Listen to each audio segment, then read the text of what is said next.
Hello again, everyone. My name is David Bastel alongside OREA President Sean Morrison, and this is the Real Estate Edition podcast. Sean, it's president to president. A little bit of a handoff here on the Real Estate Edition podcast. That's right, David. We'll be passing the baton to David Oikle in March to take over as president of OREA. So on this podcast, we're getting to know him on a deeper level. What kind of food does he like, his favorite movies and TV shows, and even more than that, what does being president mean to David and what he's looking forward to during his term?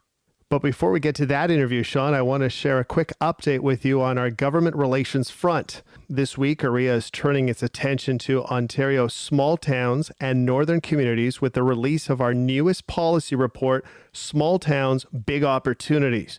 Head to www.orea.com/rural housing to learn more about OREA's 15 recommendations related to housing, infrastructure, and economic solutions that aim to put an end to one-size-fits-all policy in rural and northern Ontario. That's www.orea.com/rural housing. And stay tuned until the end of this episode for an update from the Standard Forms team. Now, here's our chat with David Oikle. You're listening to this month's episode of The Real Estate Edition with host Dave Bastel and OREA President Sean Morrison.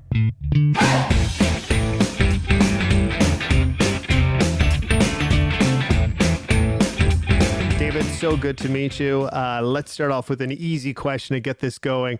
How excited are you to becoming the Season 4 co-host of the Real Estate Edition podcast?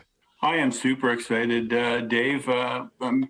Dave Reed, Karen Cox, and Sean Morrison have, with your assistance, have delivered incredibly great material, very entertaining, bringing great value to our members, and I hope to be able to continue that. So I'm super excited to get busy with you.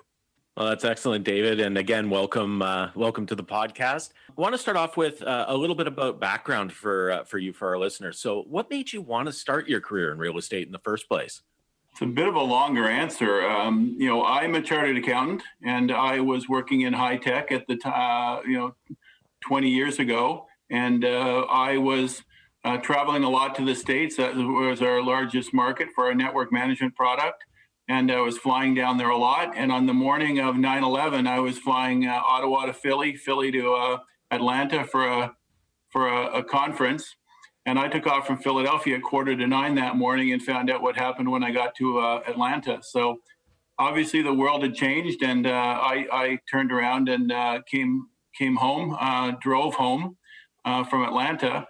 And so business got difficult dealing with the States for a little bit after that. And to compound things, I had in the previous couple of years before that, I had been I travel a lot. I used to travel a lot before this year. I'd been into Morocco twice, Egypt once, and Turkey once. And so as far as the Department of Homeland Security was concerned, I was somebody to be searched on every flight that I got on. So business got tough. Travel got really annoying really fast. And so I decided that I would look for something in my hometown, and less flights, wake up in my own bed every morning. And so I looked around and I thought of real estate. And so I've been licensed now for 18 years, and it's treated me extremely well. So I'm very, very pleased to be a realtor and very proud to be a realtor.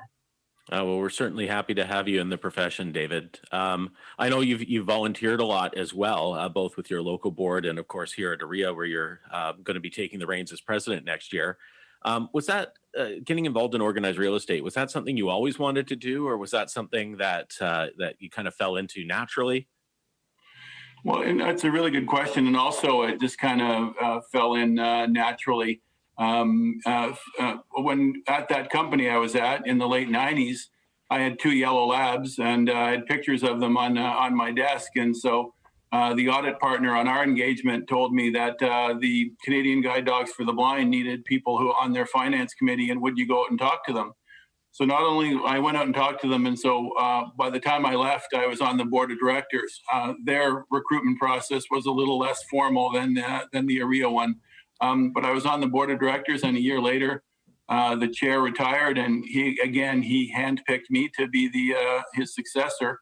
So for 5 years, I was chair of the Canadian Guide Dogs for the Blind, and cared about the organization and leadership, and sort of learned about it the hard way in a small organization, and then moved on to my curling club. I was president of the curling club from 2005 to 2007. Again, an organization I cared about.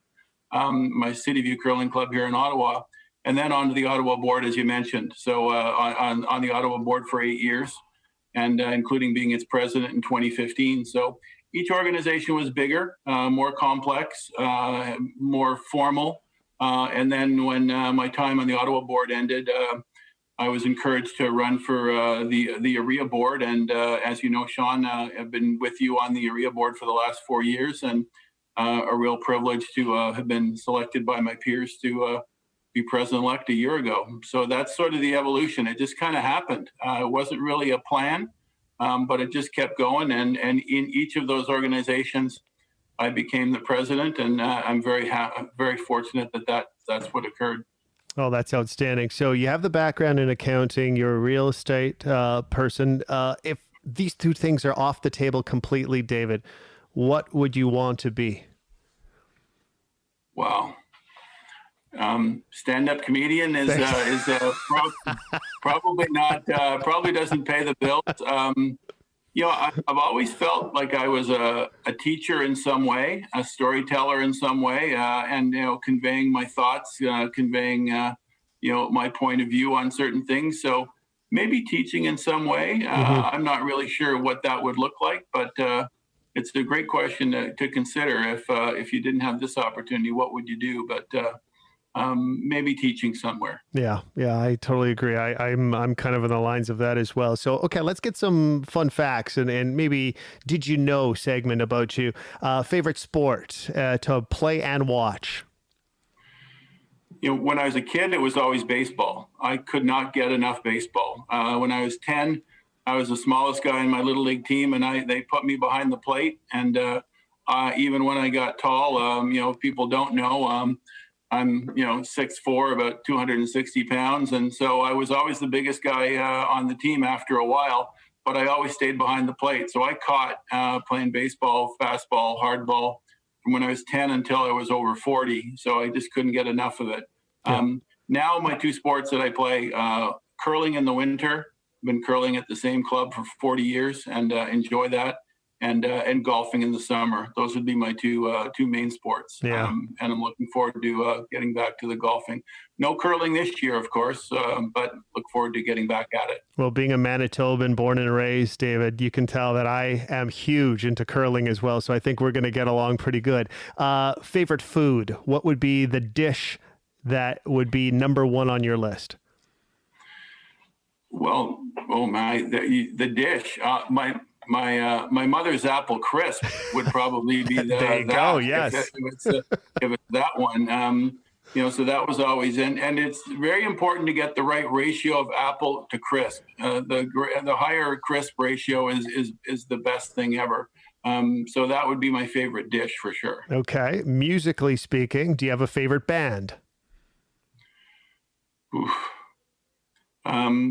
I think we all remember the first albums we got when we were kids, like your first album. I was in high school and lying on the floor with the headphones on, with my dog on the living room floor, listening to the Cars original album. The first Cars album was probably the album that I would consider my favorite, and maybe so I'll say the Cars. Very good, very good. Do you have a favorite movie or a show that you like best?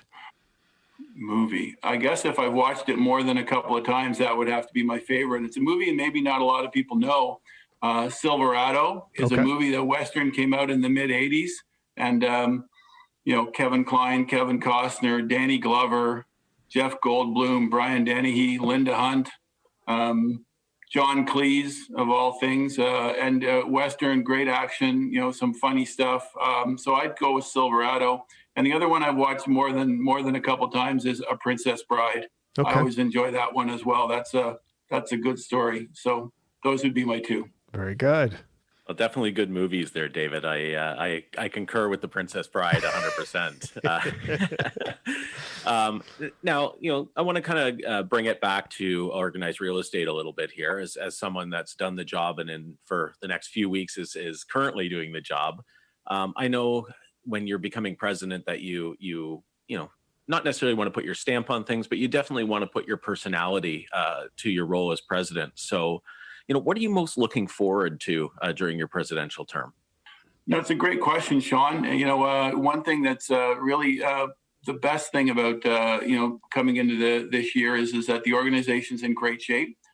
You and Tim have done an exceptional job leading us, so there's nothing to fix. We've just done our strategic plan. We want to get that organized to make sure that we have the right resources in place for the staff to do what they need to do. So really, I don't have anything in particular that I see. It's just continuing to build on the great work that you've done and Tim has done. And I'm really excited to get busy and help lead this great organization. I appreciate the kind words, David, and we're really looking forward to your leadership as president for the upcoming year. Speaking of being president, I guess this question was asked to me a lot when I first took over, and I'll pose it to you. I mean, what does it mean to you to be the president of OREA? It is humbling. It really is humbling. I mean, as you know, there's 79,000 members that rely on OREA to do good things for them. I will be the spokesperson a lot of the time during the year, where and represent the organization well, answer questions by the media. So that's going to be something that's really going to be an important part of my responsibilities. But really just continuing to encourage, to support, to make sure the staff know how much we appreciate them, to make sure we get the board members in the right spots, to be in the right committees, and encourage them to do great stuff. So encourage, support, and maybe in a large part stay out of their way, because they're super talented, and look forward to playing my position the best way I can.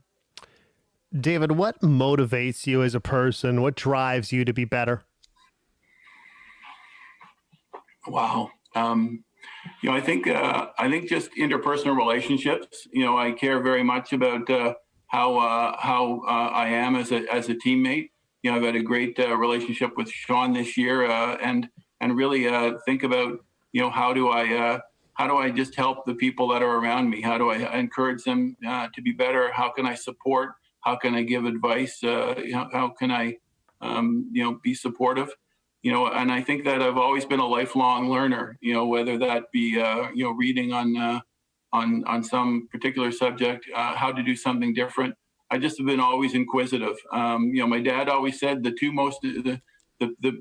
best people that you'll ever be around are the people who are interesting and interested. So I've always found that I've been hopefully I've been interesting, but I've always been interested in any event in how things happen and why. And I just think that has led into personal growth and getting better all the time. So that's a long-winded answer, but maybe that gives you some flavor. Absolutely, it does. And you know what? Speaking of advice, and it's a really good lead into my next question, for all the new realtors out there, especially those starting off in the profession during this pandemic, what's one piece of advice you could give them? What's something maybe perhaps you wish somebody would have told you when you were starting off that they could use moving forward? As a realtor, with our clients and with our colleagues, our reputation is our stock in trade. How we are perceived by our fellow members and by our clients is everything. Without that, you really don't have anything. So I really would encourage people to, as you get in, set your ethical boundaries. Make sure you know who you're all about.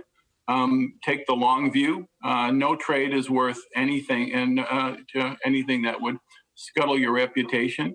So I think that taking the long view and how you interact with your fellow realtors would be one thing that's super important. I know I got licensed in 2003, and there were 1,700 realtors already in the Ottawa on the Ottawa board. there's over 3,300 now. But at the time I thought, geez, that's a lot of people that have been doing this a long time as they switched careers. And I just had a manager said, return your phone calls on time, be on time, and give a damn, and you'll do fine. And so if you care about what you're doing every day and are attentive to your clients' needs, I'm sure the new realtors that may be listening to this will have an exceptional career. Absolutely, David. And you were talking about when you first started and that, but let's look back on the past year. I think we can both agree it's been a bit of a whirlwind year this year. You're going to be becoming president of OREA at the 1-year mark of the first shutdown. Thinking about that, what does good leadership look like to you over the next year? What do you hope to be able to impart on our 79,000 realtors and on our listeners here today? Well, Sean, right at the start last year, you led us into a place where we had to identify what we cared about the most. What are our operating principles and what do we care about? And we really started with, if you have that as a guiding light, then you can make good decisions. And we cared about the health and safety of our members, the health and safety of our clients and of our communities. And that was really our guiding star whenever we were making determinations on policy and pronouncements and no open houses and do things virtually and all the different statements that you came out with. And so it really was and important to just understand what you're all about, and then be consistent with it and have a strong voice and be consistent. And so I think that was really something that I think the members benefited from. The staff did an exceptional job communicating with our members and with our member boards and giving them support on what they needed, because it was everybody was in a tough spot, whether it was emotional stress, financial stress. There was a lot going on. You did an exceptional job leading us this year, and we just went back to all our operating principles: is what do we care about, and I think that stood us in good stead. Now, I know he's in the room with us right now or on the Zoom call with us, David, but what have you learned about the leadership you saw from OREA leaders this past year, and what can you kind of take out of it into your presidency? As I mentioned, it's really important to be consistent, to have the members' interests at heart, to communicate extremely well. There was a lot of stuff happening incredibly quickly, especially in the late March and early April. Sean did an exceptional job communicating with the public and with our members and with the board of directors. And so it's really about making sure that you communicate, make sure you make decisions for the right reasons, and then be consistent throughout the year. And so, I think if we lean on those as operating principles, then good things happen. And Sean did an exceptional job in all of those things. We will be back after this short break.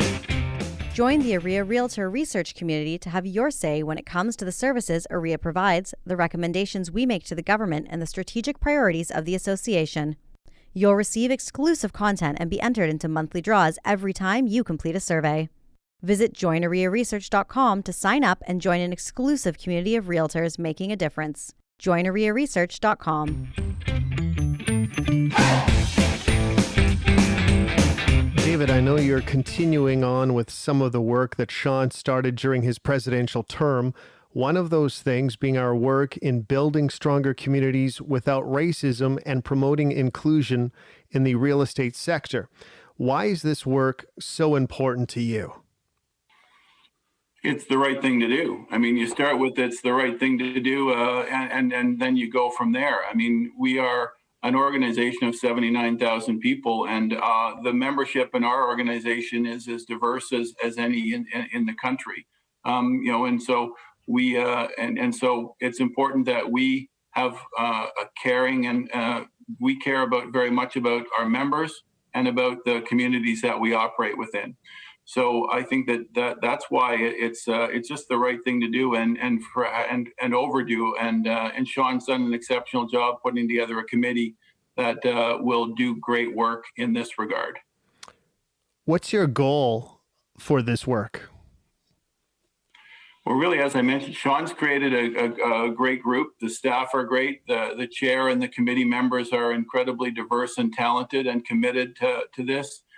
Great external consultants to add to this. So really, it's to encourage, it's to support, it's to make sure that they know that the board that is supportive of this. That if they do all this work, that it won't be just put on the shelf. That it's like, oh yeah, that was good. It was a press release in 2000, but now it's now the storm has passed, and so we can ignore it. That is absolutely not the case, and so I want to remind them of that each and every time I'm there, and Sean's doing that as well, and encourage them, to think big, to think, to tackle the hard issues and not be afraid to think about the bigger issues. So. I think that they will do that. And so it's really to be supportive and encourage them and let them do all the hard work because they're the smart people. And I'll just encourage to make sure that they know we have their back.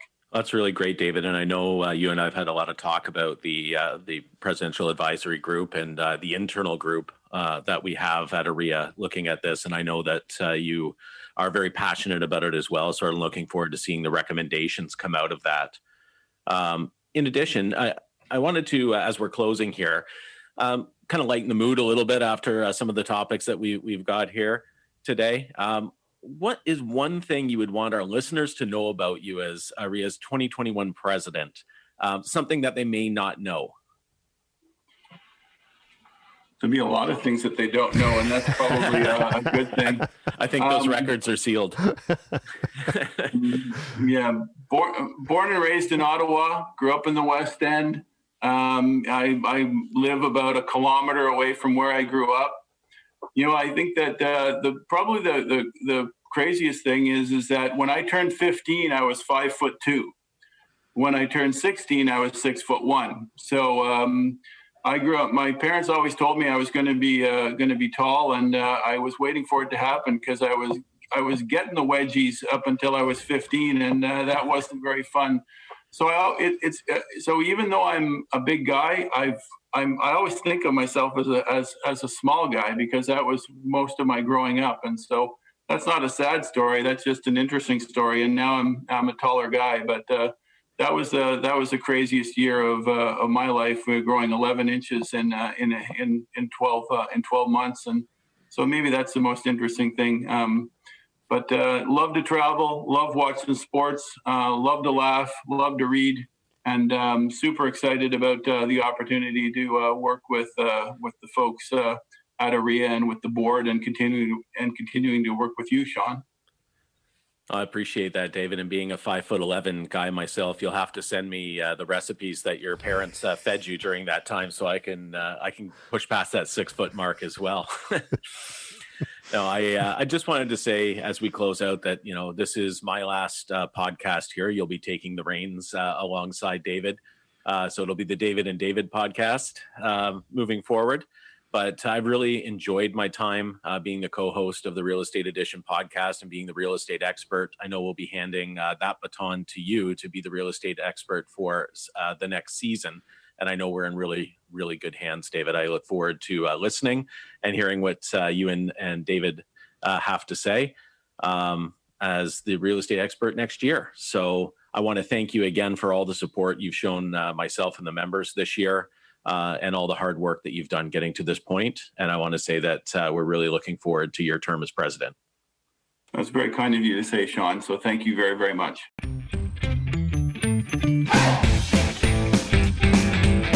Before I go, I want to remind you that the deadline to apply for an OREA committee, task force, or to join the Mentor to Mentee Connection program is March 12th, 2021.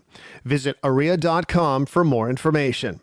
And by now, we hope all our member listeners have caught up to speed on which OREA standard forms are new and revised for 2021.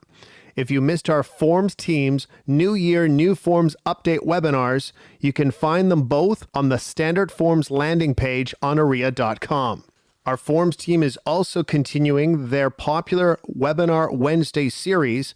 The next one is coming up on February 24th at 1 p.m., and it's titled Seller Direction and Consent Forms, followed by Buyer Direction and Consent Forms on Wednesday, March 31st at 1 p.m.